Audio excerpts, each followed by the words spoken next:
Lisa Lambert. This is the pre-meeting of the Mobile City Council, Tuesday, March the 21st. We have approval of minutes from March 14th. It's good. Appeals, we have request for waiver of the noise ordinance, March 25th, 5 p.m. until 9 p.m. at Washington Square. April the 8th, 11 a.m. until 3:30 at the James Sills Park. April 9th, 3 p.m. until 6 p.m. Cathedral Square. September the 3rd, from 4 p.m. until 8 p.m. at Mardi Gras Park. April the 8th, 11 a.m. until 2 p.m. at Safety Memorial Park. I'm okay with all of them in 2. Joel's not here to speak to 5. Public hearings. Today is a public hearing to consider a certificate of public convenience and necessity to Lee Anthony Clark to operate a shuttle service. Public hearing to declare the structures at 2663 Glass Avenue, 1254 Eslava Lane, 559 North Carolina Street, 7033 Smith Alley, 7123 Smith Street, and 402 North Cody Road, public nuisances, and ordering them demolished. Is there anything from Mr. David? We all good? Presentation of petitions and other communications to the council. Natal Foster providing information about A&O Healthcare Institute, the school that she started. Valenia Green, homeless and housing issues. Thomas Mitchell, city business regarding city representatives' abuse of power regarding Anaya's law and voting rights. Ryan McMillan, abuse of power and collaboration. Pastor W.A. James, pros and cons of annexation. Sabrina Mass, concerns about coaches in Parks and Rec leagues asking for birth certificates and boards that you cannot get information on. And those boards that she's speaking about are within the Parks and Recreation departments, Parks and Recreation groups. Sherry Graham encouraged the council to create positive strategies to combat mental health in the community.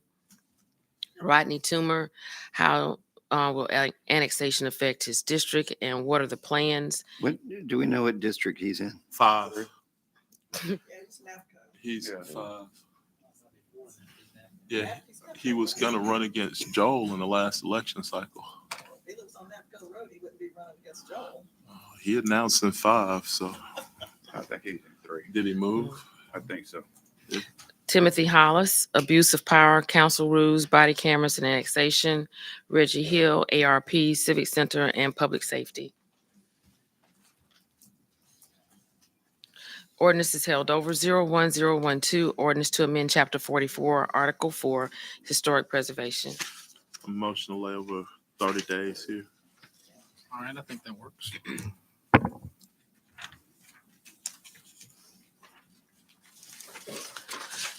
64-013 is rezoning property at 1101 and 1107 O'Shea Road from R1 and B2 to B2. I haven't heard any concerns about this. It's okay. Consent resolutions held over. 40-080, declare the structure at 3201 Lees Lane a public nuisance and order it demolished. Mr. President, Mr. Rowe. is Mr. Doffenbaugh here? Yes, All right, this was that one that's the interesting one. yes. Have you been back out to this property and seen if they boarded it up? We have made a reinspection and the condition of the property has not changed to the point where our position is, yes, we would like to have it declared and move forward. And as you remember, the owner of the property, it's tax delinquent, but there's a tax sale purchaser. He's trying to acquire the property with rights of entry, but he has not done that yet. He has not secured right of entry. So I do request that we go forward, declare it a public nuisance. And if he does finish his ability to acquire ownership, right of entry, then we can step back and allow him to repair it. Okay, and then do you know how much this gentleman's got invested into him buying this tax lien? The total amount I do not, but it's just the back taxes that were delinquent. So it's probably likely nominal. Or Yes. is that typically the case? And it would be a tax lien versus a tax deed. That with a lien, he does not have right of entry at this point. Yeah. And what his plan of action is to quiet title and have clear title at that point, but he still has to go through the process. And speaking further with him after the last meeting, we're more than just a couple months away. We're looking 8 to 10 months before he can even file the probate court action. Okay, and were we ever able to get in touch with the owners of the property? Have No. have they reached out at all? No, not to my office now. Okay. All right. Thank you. Resolutions held over 01278. Authorize agreement with the Village of Spring Hill to facilitate landscaping and irrigation in public right-of-way. 08279. Approve item-based bid for unmarked vehicle light and siren upfits for Mobile Fire and Rescue Department. 08280. Approve item-based bid for replacement brooms and brushes for street sweepers. 08281. Approve purchase order to Dennis Aluminum Products for decorative street signpost. 08282. Approve purchase order to Trantex Transportation Products of Texas, Inc. for traffic control speed cushions for traffic engineering. 08283. Approve purchase order to Trantex Transportation Products of Texas for traffic control barricades for traffic engineering. 08284. Approve purchase order to UJ Chevrolet for Suburban for Mobile Police Department. 08285. Approve purchase order to CNH Construction Services for mini message board with trailer for the cruise terminal. 08286. Approve purchase order to SHI International for annual subscription to Terra Nova Security Awareness Training Library Services. 21287. Authorize contract with Arena Fire Protection for fire sprinkler and backflow preventer inspections and repairs at various city facilities. 21288. Authorize contract with Centis Corporation for uniforms and equipment rental services. 21289. Authorize contract with Virginia Wrecking Company, Inc. for Phase 2 asbestos abatement and demolition of Woodlawn Apartments. 21291. Authorized contract with the University of South Alabama USA Health Division to provide pharmaceutical services and medications. Mr. President, Mobile Fire and Rescue. Mr. Reynolds. there's an amendment just to establish the 3-year time frame as I mentioned last week. So when this comes up, I'll offer that amendment.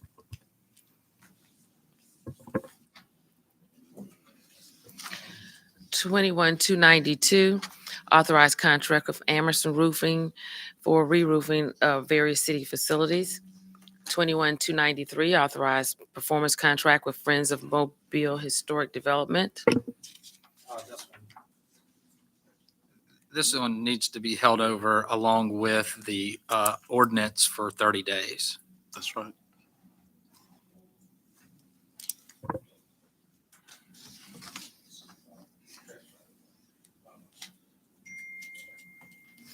$21,294. Authorized performance contract with Society Mobile La Habana, Inc. $31,295. Authorize a grant application to the Department of Homeland Security Federal Emergency Management Agency for the fiscal year 22 fire prevention and safety grant. $62,296. Authorized settlement agreement and release of claims. Ordinances being introduced. 88,014. Authorize the conveyance of city-owned property located at 2451 Filling Gym Street, not now needed for public or municipal purposes. Consent resolutions being introduced. 03298. Appoint Lucy Castrantes to the Mobile Museum of Art Board. 09299. Transfer funds from District 7 discretionary account to Parks and Recreation revenue account to assist with facility fees for Service It Up with Love Tennis Tournament. 31300. Authorized grant application to U.S. Department of Justice Bureau of Justice Assistance for the fiscal year 23 Connect and Protect Law Enforcement Behavioral Health Response Programs, $550,000. Mr. Chairman, I'm going to ask that we hold that over for 2 weeks, please.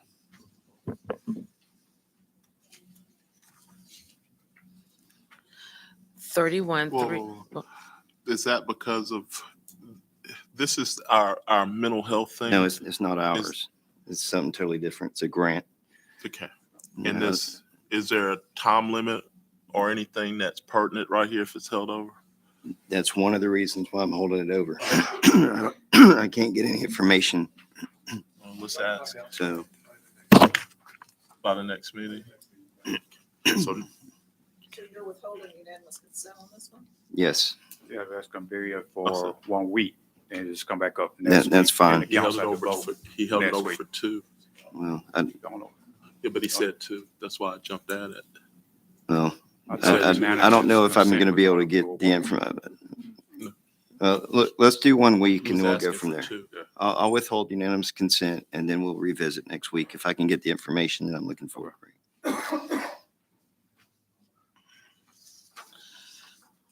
31301, authorized pre-proposal application to the National Fish and Wildlife Foundation's National Coastal Resilience to fund shoreline stabilization and restoration at Brookley by the Bay.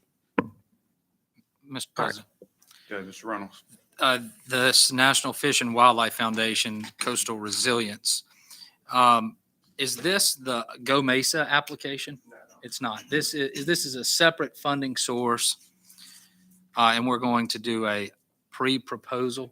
Should apply for a grant to get that funding to do the bank stabilization. Will you come to the mic, please? Can't hear you. Speaking to the mic, please, is what she asked you. I guess I'm trying to understand the It's just- pre-proposal. It's not something I'm familiar with, so I just wanted. We're some just getting permission from the council to go ahead and effectively apply for this grant application. Just giving you the ability to apply, that's all we're doing. Correct. But it's my, I just want to try to understand the pre-proposal rather than submitting a grant application. We're going. I think this one's a two-step, if I'm not mistaken. Okay, So can you explain that to me? I just want to understand it. well, I'd have, yeah, oh, sorry. There. Good morning, everyone. So this grant has a two-step process. There's a pre-proposal that gets reviewed, and then if they choose our pre-proposal application, they give us permission to move forward to the full proposal. So that's what this particular request is for. Okay, and what goes into a pre-proposal? So there's a series of questions that they have. I think there's 7 questions that we have to prepare into a form that we put in. So that goes in, we prepare all that, working with our consultant that you all approved, Kimley Horn. They're helping us prepare that. So it contains all the information to justify our application, the work that we're doing on Brookley by the Bay, how it's part of our master plan, and how we know we want to protect our investment that we're putting into the park there. And then they'll review that and then determine whether we move forward. And we're hopeful that they will. Okay, thank you You're very much. I welcome. appreciate the clarification. 37302 and 303 are recommending approval to the ABC Board for issuance of a special events retail license to Bottles Up Mobile and Mardi Gras Park, and to a special events license to Iron Hand Brewing on State Street. 304, 305, 306, 307, 308, and 309 are declaring the structures public nuisances and ordering them demolished. 58, 310, and 311 are authorizing removal of weeds and assessing costs for removal of weeds. Weedling groups 1640 and 1637. 60, 312, 313 are approving award a special bonus to the officer of the month and to the firefighter of the month.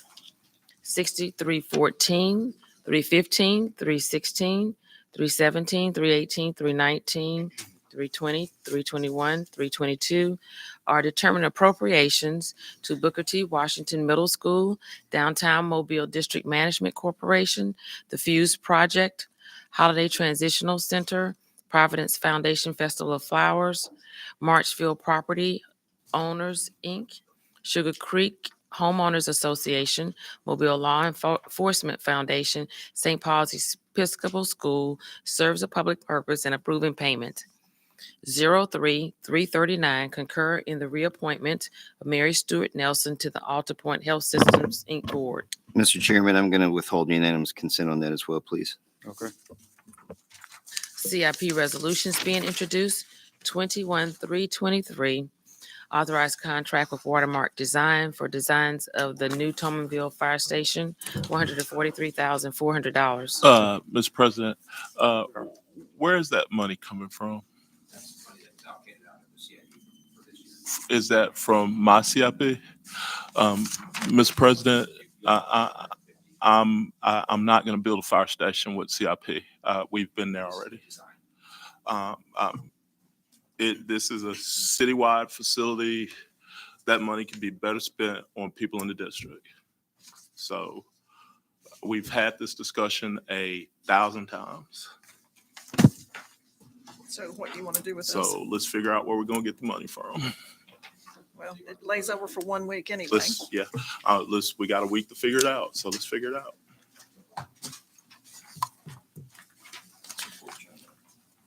The resolution is being introduced, 01324, authorized agreement with the Kenny Hussey to provide racket stringer services for Parks and Recreation Department, $70,000 per year.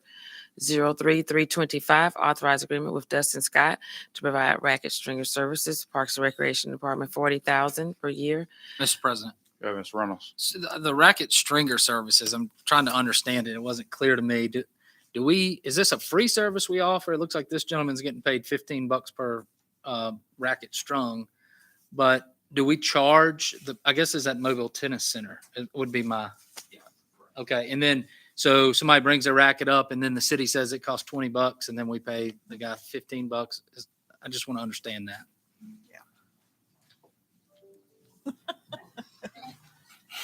Good morning. Good morning. So yes, they pay the tennis center and then we pay the stringer. And we're actually one of the only stringers in the city.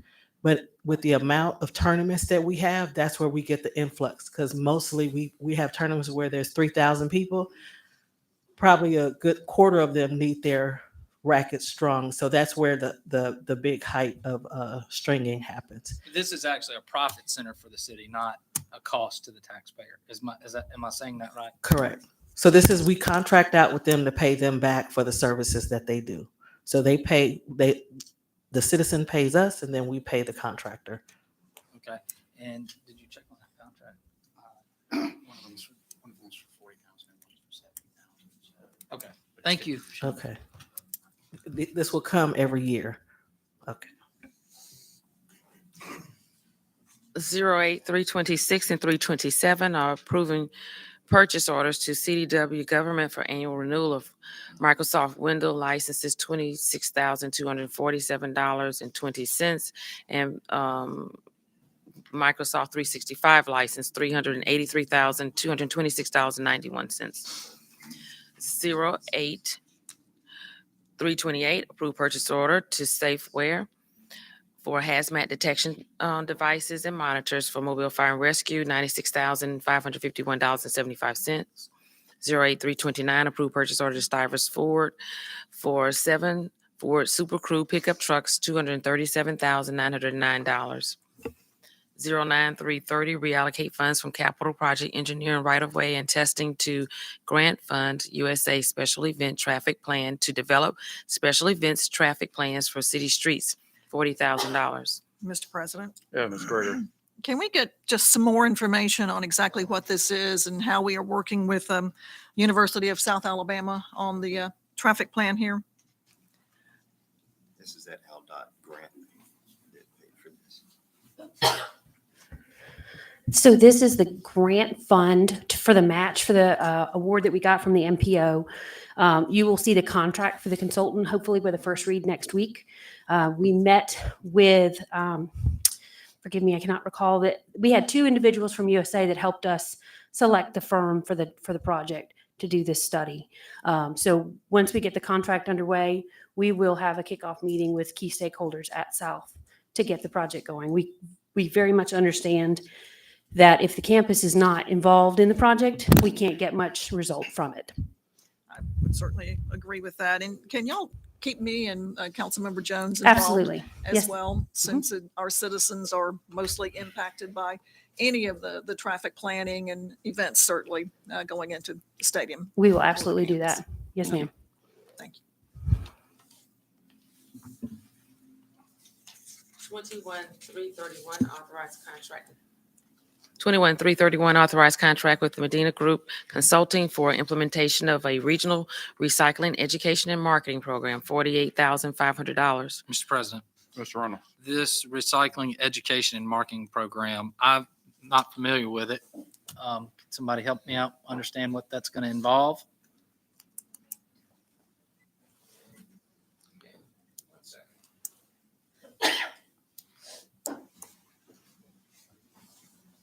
Good morning.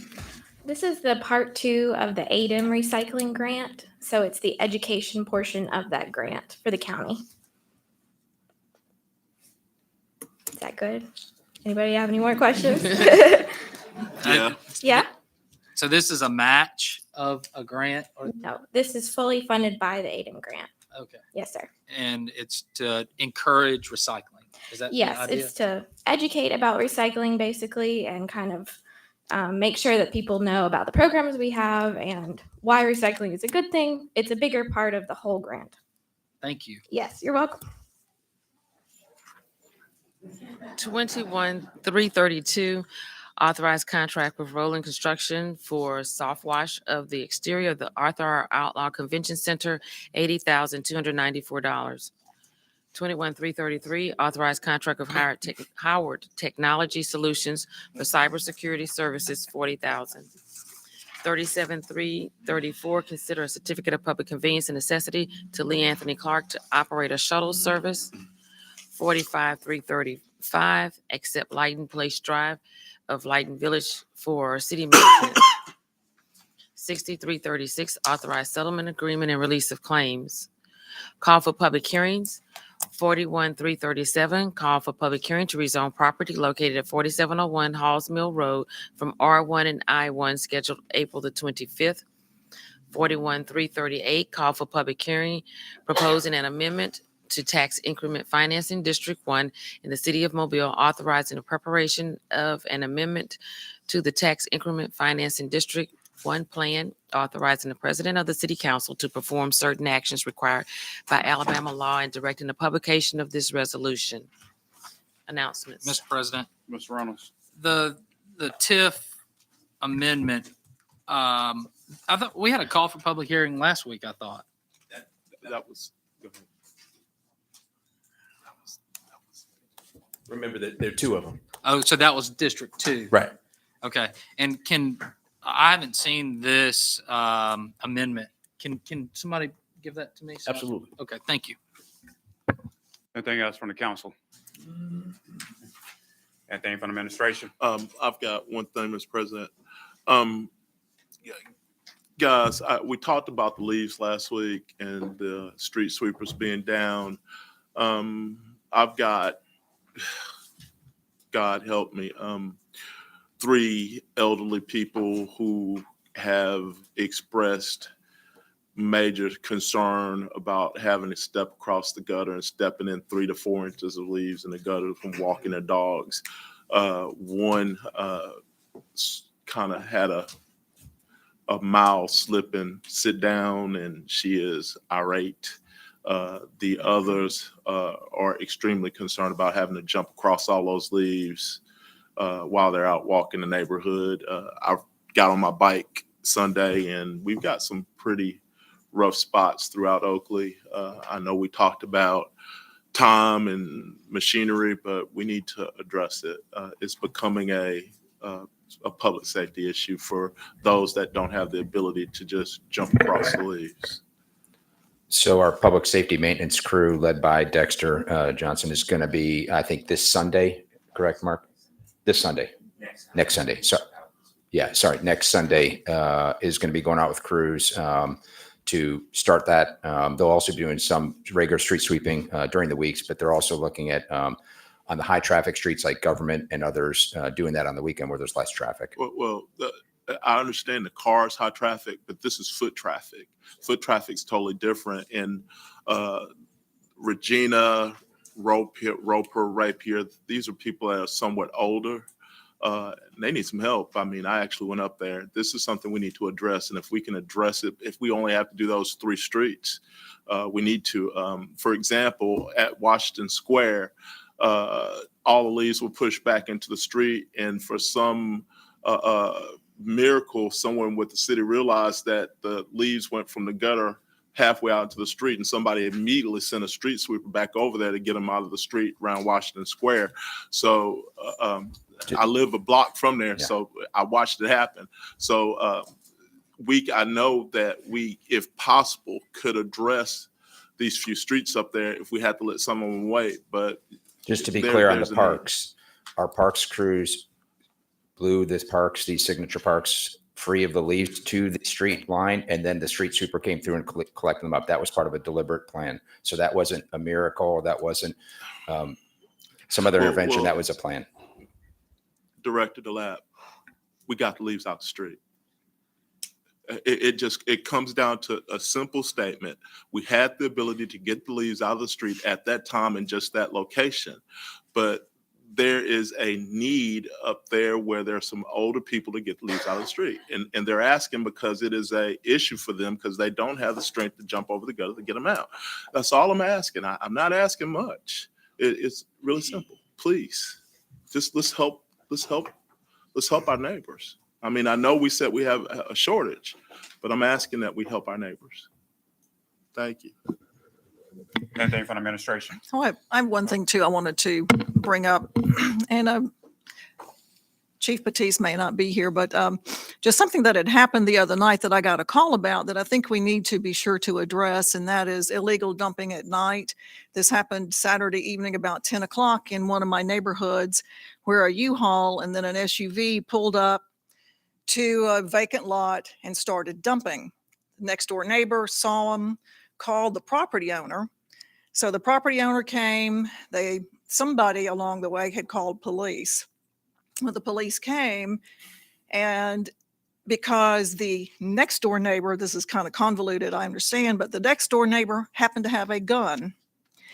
So one of the illegal dumpers had called police because the next door neighbor had a gun. When the police got there, they ignored the dumping and were focused on the guy who supposedly had a gun. Let the dumpers go.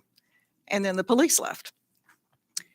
Again, it's kind of convoluted, but the message is that these illegal dumpers are doing their business at night, weekends, when, our folks are not out there. I would like for us to be able to find a better way to work with our police officers, especially those that work, the night shift, to help us better police when they are called and we have a dumper red-handed to write tickets, arrest, whatever is needed to try to stop what is going on in our neighborhoods. The property owner who was called went to speak with the precinct commander yesterday, and I've sent a message to Chief Prine about it, spoke with Jamie Roberts earlier, but I would imagine that a lot of this is going on citywide, especially at night, late at night. And if we are able to catch someone, we just need all the help we can get to try to make those tickets or arrests stick and help the neighborhoods. That's just my report from the weekend. Got those calls Sunday morning. Mr. President, I'm gonna give a positive report. Yeah. And because a lot of times, most of the calls that I get is always negative. So someone called me and they said, and it's a person who called me on a regular basis, and it's always negative. I'm like, oh Lord, I'm about to count. And she said, Councilman Penn, I just want to tell you, I got a praise report. I want to thank the city workers. They came out, they cleaned the area, they fixed the streets. And this has been an issue been going on for years. So I just want to let the citizens know, please report these issues to 311. And I would just want to thank the administration for fixing that particular issue. And there was a couple other issues this past week that was fixed. But we have to report it. And a lot of times when I'm finding out that a lot of issues, people send me emails, but they're not reporting it. They're not calling 311. They're not sending that information in. So I want to ask the citizens as well to call 311 and make sure you keep those SRO numbers as well, because that's a way that we can keep up and make sure we can keep that documentation. Just in case a mistake happens, we can make sure that we can go back and check into it. So I want to commend you all on that. So thank you, Mr. President. And before we go, I have a praise report as well. thinking about that. Ziegler Boulevard, as you all know, has been under construction for almost 2 years now. The mowing crew within Public Works, they are doing a terrific job. And I just want to thank them for everything that they are doing to be able to get in around all of those barrels and to cut those rights of ways, especially now that it's starting to grow. They do a wonderful job, and I just, thank them for all of their hard work in keeping those areas cut. Our folks, make it look good. So Mark, if you would just pass that along, sure would appreciate it. All right, for the third time, anything from the administration? Okay. Council, you clear? Everybody clear? Okay, also, council, I'm going to ask if we can postpone our rules committee meeting for this afternoon. And the reason why is because I know that Councilman Days have some very strong opinions about it. So we can just probably push that for next week or the week after next. And everything. Yeah, all right. We'll see each other at 10:30.